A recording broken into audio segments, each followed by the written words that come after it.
Hi everybody. Hello, this is Michael. And I'm Heidi, and we're the Eppersons. Yay! And we are with renewedlifementoring.com. So July is our free to feel month, and we are talking each week at this time, 2 o'clock Pacific time on Wednesdays, about different aspects of feeling and emotion and what our big problem is with processing emotion. Well, today we're specifically talking about why it may be hard to connect with our own emotions or get in touch with them. And so that's what we're doing today. See, it would have worked really well.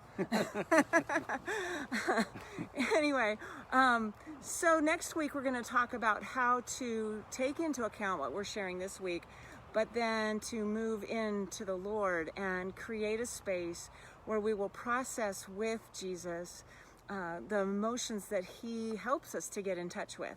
So that'll be really cool. I'm going to move the little notification thingies off the screen there, sorry. And I'm also going to cheat and have a photograph of our notes, perhaps. No, maybe not. Okay, we won't do that. Anyway, so five reasons why we might have difficulty getting in touch with our feelings so that we can process them with the Lord. And what we've found, of course, and we mentioned this last week, is that when we don't process them, when we don't get in touch with them, they can sometimes rear up at awkward moments and do what I call bite me in the rear. So it's not a very pleasant thing when old emotions surface and come into the present. So we want to learn how to process our emotions. But what are some things that get in the way of getting in touch with our feelings? 5 things. We're going to talk about those. So Michael's going to start us off. What's the first one?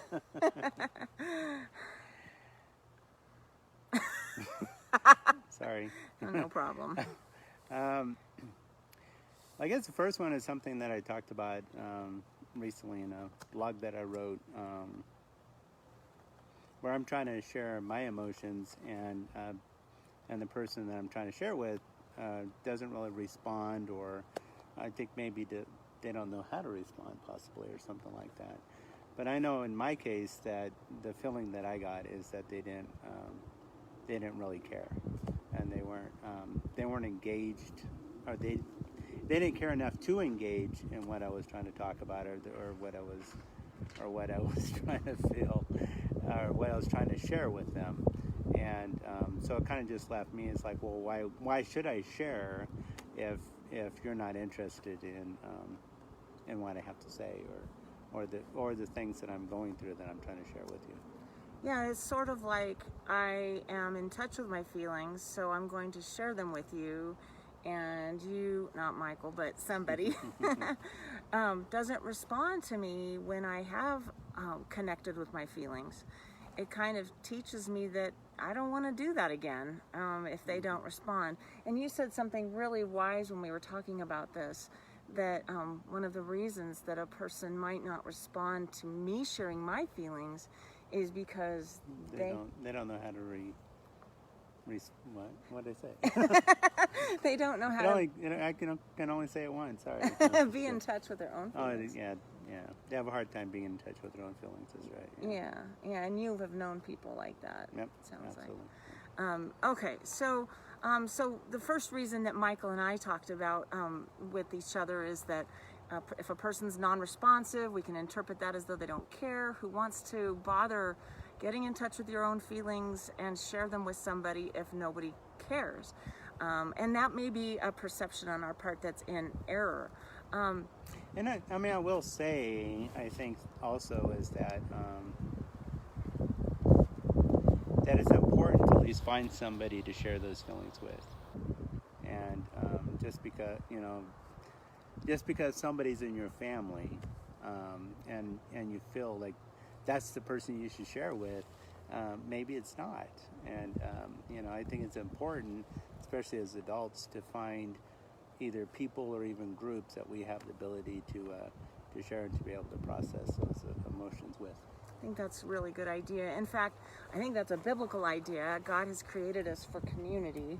And so in an ideal world, which we know this isn't, it's a Genesis 3 world, but nevertheless, we are to pursue finding community where we can experience being in safe environments, hopefully, with one another. And if you are in a little community of some sort, whether it's a church, a home group, a life group of some kind, then keep in mind that maybe that's a place where somebody might get in touch with their emotions for the first time, and they need a sense of safety. They need a sense that you care. I've experienced when somebody has shared their feelings, and our notes are flying all over the place, and there's no response, and it's like crickets, and I hate to think that they won't share again because of that. Okay, so reason number 2 is one that is unfortunately I'm very familiar with. I won't get in touch with my feelings if I have resentment built up towards the Lord. And now you may think, well, if you're a good little Bible study girl, why would you have resentment toward God? Well, you know, it's God does no wrong, and I know that, both scripturally and experientially. I know that God does no wrong, but there are times when I feel like he's expected way too much of me. And I can give you a million examples, but it's really like heaped one upon the other. When I have a trial, one upon another, it's like, what were the last 9 years about, God? That is way too much. You're expecting far too much of me. You know, during that time, so many challenges happen. And I know a lot of you have experienced seasons like that as well, where you feel like it's a whack-a-mole game with the divine God of the universe, and you're not going to win it if you think it's a divine whack-a-mole game. And that's how I kind of responded to it. It's like, Lord, I'm afraid to come up for air, whack. That's how I felt. And so I stopped wanting to feel my emotions, because I felt like as soon as I was ready to bring them to God and to process them his way, I felt like I was getting whacked. And it was built on a faulty sense of who God is and who he is to me. What I needed to do is what the psalmist modeled for us: bring it to him and pour it out. Just pour it out to him. And so very often when we do that, when we allow the scriptures to inform us about God's character and how he truly is with people, that will remove that resentment that has built up, perhaps, if you're anything like me, and I hope you're not, but anyway, you might be. So the second thing that can cause us to not be in touch with our emotions or feelings might be this resentment towards God that has built up over time. Then we don't want to get in touch with our feelings because we don't want to go to him to process. We don't want to go to him to help us forgive people who have wounded us in some way. So those are the first 2. How about you? Another one? Well, you know, just when Heidi was talking, actually I screenshotted this the other day when I was reading. It's in Psalm, I think, maybe 34. But it said, "O Lord, you brought my soul up from the grave. You have kept me alive, that I should not go down to the pit." And to me, what that was really saying is like, I don't know, I know in my life that I was where I was in my life and work and everything else, that I felt emotionally dead in a lot of ways, and that he's resurrected my soul from that time, and he's breathing yeah, and he's breathing new life into me. And but a lot of reasons why I got in that place is because of things that were going on in my life. You know, things aren't good at home, so you go to work, or you know, there's a lot of other compulsive behaviors that people can turn to. But I think a lot of times when people don't feel safe and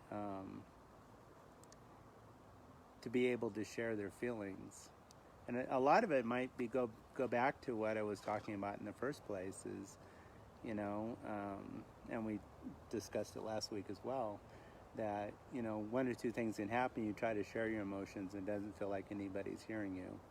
And the second thing is they're just like, you know, get over it already. Come on now, that's life. What's wrong with you? And it just gets you to a place it's like nobody really cares how I feel. And so why should I share? Yeah. And so. or even worse, if you some people are absolutely not safe. They are proactively like hurtful if you share, and even that, like, get over it, that response to our feelings is very hurtful, because it basically diminishes your humanity. I mean, God gave us emotions for a reason, and we're going to explore that a little bit more next week. But for somebody to say to us, oh, move on already, is kind of to suck the humanity right out of us, and to say that it's not safe to feel. Don't feel with me around you, that's for sure. I don't want that mess. Or they use your pain and then they jab you with it, right? Yeah, oh yeah. Or they try to be smart with it or whatever, and just kind of rib you with it along the way. It's like, make a joke about it or something. Right. Yeah. Oh, yeah, definitely. All right, so those are the first three. Then Michael mentioned, not if a person is not responsive and it feels like they don't care. I mentioned if I'm struggling with resenting God, and maybe an inappropriate or incomplete view or inaccurate view of who God is, resenting Him will keep me from being able to connect with my feelings and go to Him with them. The third thing Michael just mentioned is I don't feel safe. You're a person who, why would I want to connect with my own feelings in your company if you're going to kind of rebuke me about it, or you're going to poke at me or make a joke about it? And then fourthly, for me, shame is a huge one. There are things that have been done to me and that I have done and participated in that have resulted in huge shame issues in my life. And so the last thing I want to do is go to the Lord and process the actual act, whatever it might be. My father molested me when I was a child repeatedly, and it was next to impossible to take that to God, because there was just shame shrouding all of it. My feelings were like incomprehensible to me, because I just had to keep that out of my consciousness, it felt like. And it wasn't until God called it out. I was in a courtroom when I was on jury duty as a potential juror, and they read the allegations against the what do you call it? The person, defendant. and it was a child molestation case, and I knew he was guilty. I had he was yeah. And the judge cleared the courtroom and interviewed me, and I realized in that moment, as a 23-year-old person, that I had been molested 10 years or more prior, and it wasn't safe for me to connect with those feelings. There was so much shame attached to it. We can have shame about the way we have numbed ourselves to feelings, and so getting in touch with those feelings and deciding I'm going to come out of the numbing thing that I do and bring them to God, that can be hard, because we've got to hurdle that shame thing that we've got going on.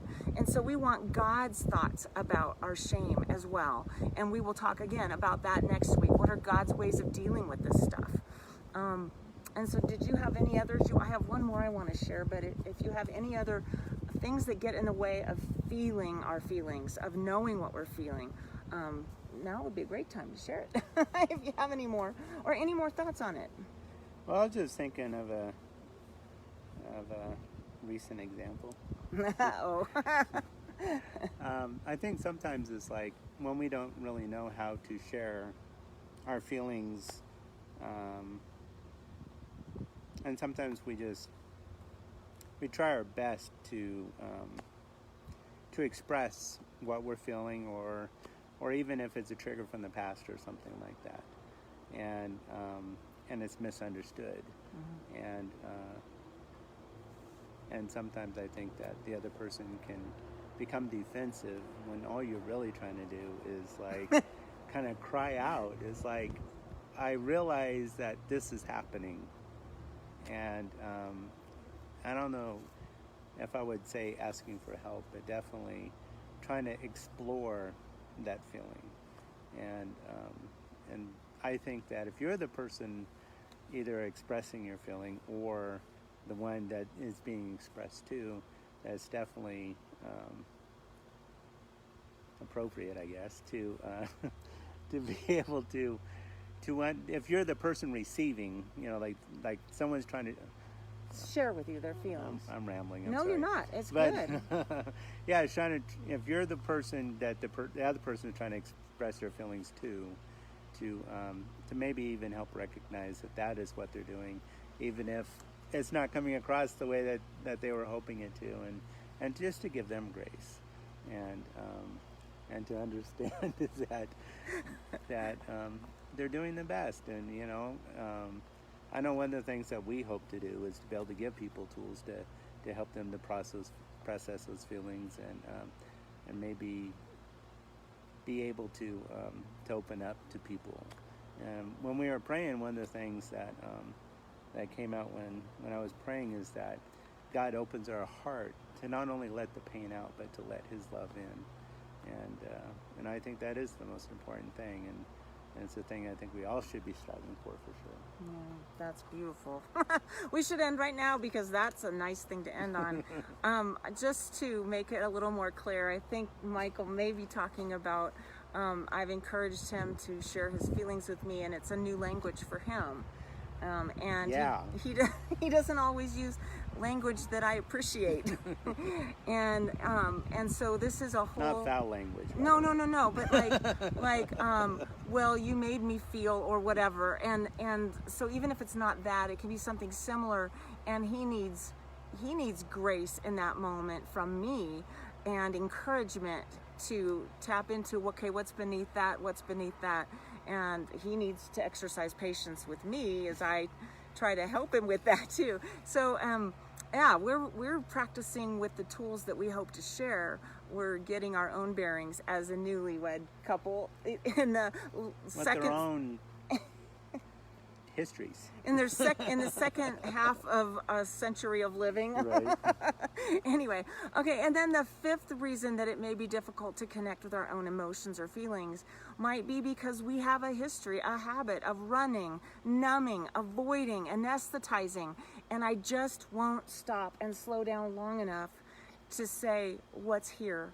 Lord, would you show me what's here? Instead, I don't want to know what's here, and it could be, all of these are, they can be convoluted and integrated with one another. So these 5 reasons, they aren't comprehensive, and they might not be distinct from each other, but instead they may be all tangled up together. But I know that if I am numbing, if I've been running for years and years, it is hard to get used to the idea of feeling. I mean, I know both of us have struggled with habits, if you will, of staying disconnected from our feelings intentionally. And so re-engaging again with what God has given us as emotions can be a huge hurdle, because the first time you're not using your whatever agent you choose, it could be shopping, it could be food, it could be all kinds of things. It's the first time you're not doing that anymore and you're choosing to be present to your feelings. Whoa, does everything seem amplified? I mean, would you say that's true? It is true. The thing I was thinking when you were talking was, I know in the psychology of eating thing that I guess we shouldn't call it a thing, but certification that I went through. A big factor is that they talk about is stress, and I couldn't help but think how many times like we numb ourselves out with stress, whether it's drama or I just need to do more, and so you just have yourself running all the time. That's kind of what you were saying. Mm-hmm. And so you have yourself in a perpetual state of stress. Yeah. And so that way you don't feel anything but the stress. Right. And to be able to slow down, what you also said, and just chill for a minute and allow that kind of your feeling to feel, which is what we're talking about, the freedom to feel. If you allow yourself to sit in that quiet and just allow yourself to feel, that's when I think you have the ability to begin to heal. Yeah. Thanks for sharing that. We're going to be talking more about that next week, how to overcome these and other things that hinder us from feeling what's going on inside of us and really connecting with our feelings. So I hope you'll join us next Wednesday at 2 o'clock Pacific time. In the meantime, you want to tell them about our free ebook? Come visit us at renewlifementoring.com, and there's a free ebook that you can sign up for there. Yeah. Anything else? No, that's it. I'm Heidi, and this is Michael Epperson, and we will see you next time. Have a great week. All right, take care. Bye.